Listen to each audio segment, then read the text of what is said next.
दानापुर के जंगल में कालू कौआ और गोरी उसकी पत्नी रहती थी। दोनों आए दिन किसी न किसी के घर में चोरी करके खाते थे।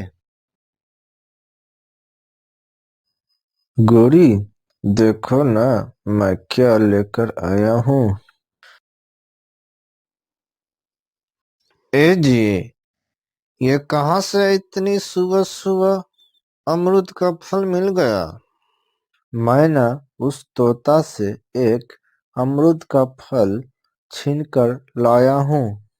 मैंने उसे थोड़ा धमकाया और उसने डर के मारे मुझे अमरूद का एक फल दे दिया और फिर रोने लगा।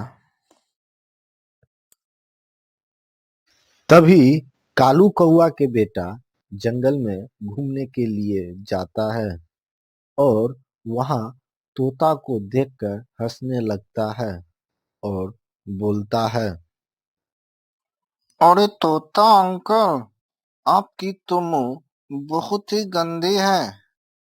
आप दूसरों को ऐसा क्यों घूरते हो? कालू के बेटा की बात सुनकर तोता बहुत गुस्सा हो जाता है और जोर से एक तमाचा दे देता है। तभी कालू के बेटा रोते हुए घर जाकर अपने माँ को बोलती है,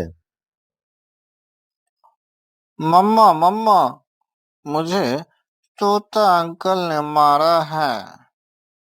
हाँ हाँ हाँ। अरे बेटा, तुमको तोता अंकल मारा है? रुको, उस तोता के अभी बताता हूँ और उस तोता को छोड़ूंगा नहीं। आज मैं उस तोता की चटनी बनाकर रहूंगा। यह कहकर कालू उसका घर चला जाता है और उसका दरवाजे के ऊपर खटखटाने का आवाज करने लगता है। तोता, तूने मेरे बेटे को मारा कैसे? मैं तुम्हें छोड़ूंगा नहीं। यह कहता है, तभी तोता अपना घर का दरवाजा खोलकर बाहर आता है। तभी कालू फिर से बोलता है, अरे तोता, तुमने मेरे बच्चे को क्यों मारा? यह बोलते ही कालू तोता के सिर पर एक डंडे मार देता है और तुरंत तोता सर वहीं पर गिर जाता है। सुनो तोती, मैं अब जा रहा हूँ इस दुनिया से। मेरे आने वाले मुन्ना को तुम ख्याल रखना और अपना भी रखना। मेरे सिर में बहुत जोर से दर्द हो रहा है। यह कहकर तोता तभी मर जाता है।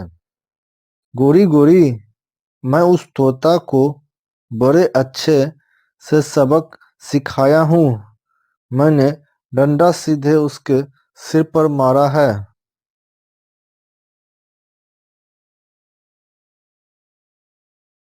अरे कालू जी, तुमने क्या कर दिया?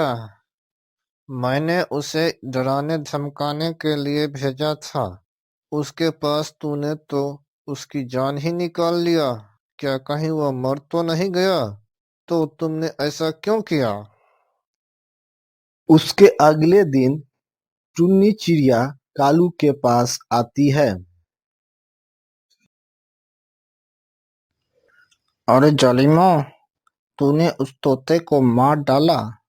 चिंता न करो, तुम लोग अब बचेगा नहीं। मैं अभी जाता हूँ और सभी पंछियों को खबर करती हूँ। तुम लोग बचेगी नहीं। टुन्नी चिड़िया सभी पंछियों को खबर कर देती है कि कालू कौआ ने तोता को मार डाला है। गोरी गोरी, ऐसा करो, जल्दी से अपना सामान बांध लो। हम लोग रात में ही यहाँ से छोड़कर निकल जाते हैं, नहीं तो सारे पंछी हमें देखते ही खत्म कर देंगे वो बहुत गुस्सा में है। अब हम लोग बचने वाले नहीं हैं। मुझे तो अब अपने बेटे की फिक्र हो रही है। कहीं कुछ हो गया हम दोनों को तो हमारे बच्चे को कौन देखेगा।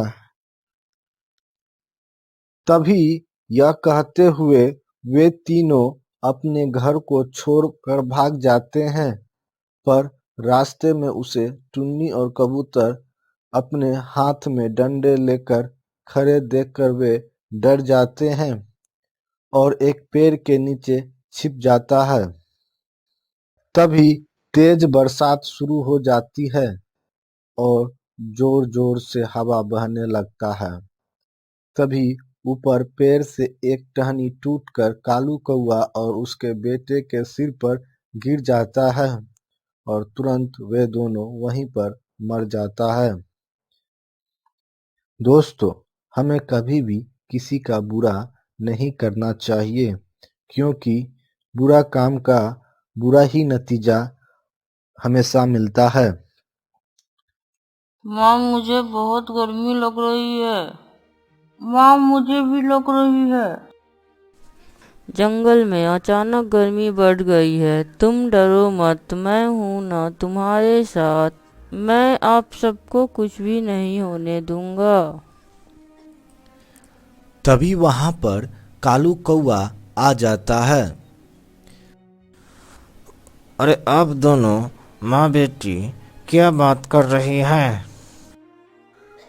नहीं कालू भैया, इस साल कुछ ज़्यादा ही गर्मी बढ़ गई है, क्योंकि इंसानों ने पेड़ को काट काट कर जंगल में बहुत छोटे कर दिए हैं, इसलिए जंगल में गर्मी ज़्यादा लग रही है। हाँ, हमने देखा है कि इंसानों की बस्ती में कुछ लगाते हुए, जिससे कि गर्मी में भी उसे गर्मी का एहसास नहीं होता है। कालू चाचा, उसका नाम है एसी, जो कि गर्मी में इंसानों को उतना गर्मी नहीं लगने देता। हाँ बेटी, तुमने ठीक बोली। तभी वहां पर कबूतर और तोता भी आ जाता है। अरे कालू भैया और बुलबुल बहन, यहाँ पर किस चीज की मीटिंग चल रहा है? देखिए ना कालू भैया, 2 दिन से जंगल में बहुत ज़्यादा गर्मी लग रही है। पिछले साल हम पंछियों ने जल बचाव अभियान चलाकर जंगल में बहुत सारा पानी को जमा किया था, पर हम पंछियों ने अपने घोंसले बनाने पर ध्यान ही नहीं दिया। हाँ, ये साल तो पानी का कमी नहीं होगा, मगर गर्मी के लिए बहुत सारी दिक्कत होगा। अभी उतना भी गर्मी नहीं शुरू हुआ है, तो हम पंछियों को कुछ उपाय करना होगा। चलो, हम पंछियों कल सुबह पास के जंगल से बहुत सारा लकड़ियाँ लेकर आएंगे, जिससे कि हम अपने घर बना सकता है। हाँ, कल हम सब पास वाले जंगल में जाएंगे। तभी सारे पंछियां वहां से अपने अपने घर चले जाते हैं। फिर सुबह सारे पंछियां बुलबुल के यहाँ आते हैं। अरे तोता भैया, मैं तो लकड़ियाँ लाने के लिए जंगल में नहीं जा सकता हूँ, क्योंकि मेरा पंख में बहुत दर्द हो रहा है। हाँ, ये कैसे हुआ?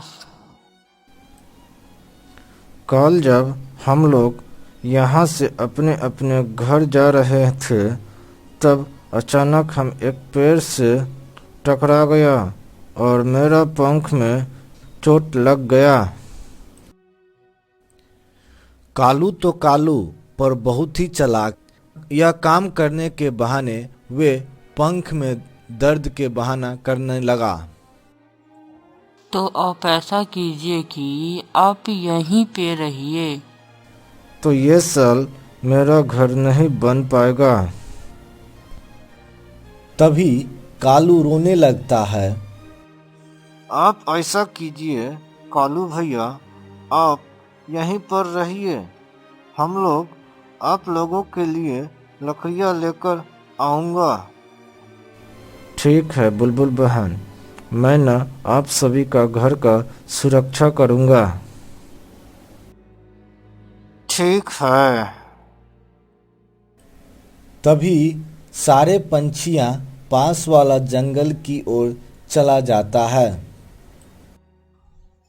कबूतर भैया, लगता है हम लोग अपने जंगल से बहुत दूर आ चुके हैं। बुलबुल को नीचे कुछ लकड़ियां दिखाई देता है। तोता भैया, देखो वहाँ पर बहुत सारा लकड़ियाँ है। तभी सारे पंछियां एक एक करके लकड़ियां ले जाते हैं और इकट्ठा करते हैं। और इधर कालू कौआ अपने घोंसले में आराम से सो रहा था। तोता भैया, हम सब तो बहुत ही लकड़ियाँ ले आया। हाँ बुलबुल बहन, हम पंछियों ने एक एक करके बहुत सारा लकड़ियाँ इकट्ठा कर लिए हैं, मगर घर बनाना तो आता ही नहीं। अरे आप चिंता मत कीजिए, मुझे अच्छे से लकड़ियाँ का घर बनाने के लिए आता है। हमारे चाचा जी बहुत ही अच्छे घर बनाते थे, उन्हीं से हम घर बनाने के लिए सीखा है।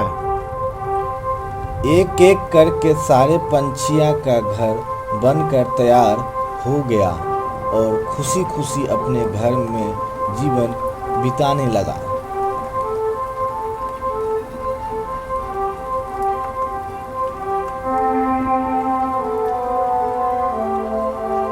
कालू जी, मुझे भूख लग रहा है।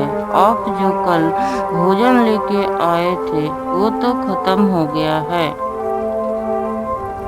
अरे मैं तो बड़ा ही मुश्किल से अनाज कबूतर के यहाँ से चुराया था, पर वो इतना जल्दी खत्म हो गया। हाँ, आप तो थोड़ा ही अनाज लाए थे और आप बोल रहे हैं कि जैसे 10 दिन का अनाज लाए थे। जल्दी जाएं, मैं तो भूख से बहुत ही परेशान हूँ। अच्छा, जाता हूँ। आज मैं किसके घर में चोरी करूँगा? आप किसी के घर में चोरी कीजिए, मगर मुझे अनाज ला के दीजिए। देखो गोरी, जब सारे पंछियाँ अनाज लेने के लिए अपने घोंसले से चले जाएंगे तो ही मैं चोरी करूँगा, तो मैं थोड़ा सा आराम कर लेता हूँ। कालू और गोरी वह हर दिन किसी न किसी का भोजन चोरी करके खाते थे। ये दोनों जंगल में बहुत ही कामचोर पंछियां थे। माँ, मुझे बहुत भूख लग रहा है। लो बेटा, ये अनाज के दाने खा लो। बुलबुल अपने घरों में कुछ दिनों से अनाज जमा कर रही थी, इसीलिए उसका घर में कुछ अनाज पड़ा था। तभी गोरी कालू को फिर से बोलती है। ए जी, सो गए? मुझे बहुत ज्यादा भूख लग रही है। नहीं नहीं, मैं तो सोया नहीं हूँ। आप ऐसा कीजिए कि बुलबुल बहन के घर में चोरी कीजिए, क्योंकि बुलबुल बहन कुछ दिनों से अनाज इकट्ठा कर रहे हैं। आप ऐसा कीजिए कि किसी तरह बुलबुल के बच्चे को उसके घोंसले से दूर करना होगा, नहीं तो मैं पकड़ा जाऊंगा। मैं ऐसा करता हूँ कि बुलबुल का बच्चा को किसी बहाने मैं नदी किनारे ले जाता हूँ और आप बुलबुल के घर में चोरी कीजिएगा। ठीक है। मैं जंगल जा रही हूँ, बेटे आप घर पे रहिएगा, क्योंकि कुछ दिनों से जंगल में बहुत सारी चोरी हो चुकी हैं। मैं जाता हूँ, बुलबुल के बच्चे को यहाँ से थोड़ी दूर ले जाता हूँ। ठीक है। फिर गोरी बुलबुल के बच्चे के पास जाता है। रोहन बेटा, आप यहाँ पे अकेले हो? हाँ माँ, अभी अभी अनाज लेने के लिए जंगल में गई है। रोहन बेटा, मैंने सुना है कि आप उड़ने के लिए सीख गए हो। हाँ गोरी आंटी, मैं तो उड़ने के लिए सीख गया हूँ। कुछ दिन से माँ ने मुझे बहुत अच्छे से सिखाया है, पर अभी उतना भी अच्छा नहीं उड़ पाता हूँ कि मैं माँ के साथ अनाज लेने जा सकूँ। चलो मेरे साथ कुछ ही दूर और फिर लौट के आ जाएंगे हम दोनों। चलिए गोरी आंटी, चलिए। तभी रोहन उड़ते उड़ते कुछ दूर चला गया। इधर कालू कौआ बुलबुल के घर से सारा अनाज चोरी करके अपने घर ले जाता है। रोहन बेटे, आप तो बहुत अच्छा उड़ लेते हो। चलो अब हम लौट कर अपने घर चले जाते हैं। तभी गोरी कुछ दूर उड़ने के बाद रोहन को घर की बाहर छोड़कर वह अपने घर चला जाती है। कालू जी, इतना अनाज आप ले आए हैं, हम लोग का गुजारा कुछ दिन तक चल जाएगा। हाँ, अब मैं कुछ दिन तक आराम करूँगा।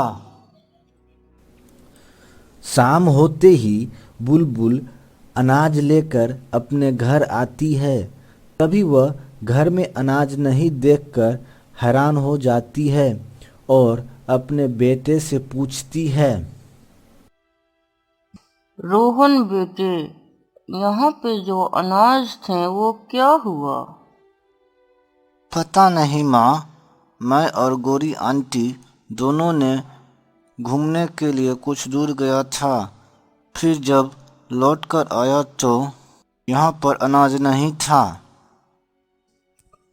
अच्छा, अब मुझे समझ में आ चुका है कि जंगल में चोरी कौन कर रहा है। तभी वहाँ पर कबूतर आ जाते हैं। क्या हुआ बुलबुल बहन, आप क्यों रो रही हो? देखो ना, आज मेरे भी घर में चोरी हो गया है। देखो ना बुलबुल बहन, कुछ दिन पहले मेरे यहाँ भी चोरी हो गया था। आए दिन जंगल में चोरी बहुत ही ज़्यादा हो रहा है। कबूतर भैया, कल हम दोनों जंगल में नहीं जाएंगे, छुपकर देखेंगे कि आखिर कौन ये चोर है। जाइए कालू जी, आज कबूतर के घर में चोरी कीजिए, क्योंकि कल मैंने देखा था कबूतर ढेर सारा अनाज लेके आया था।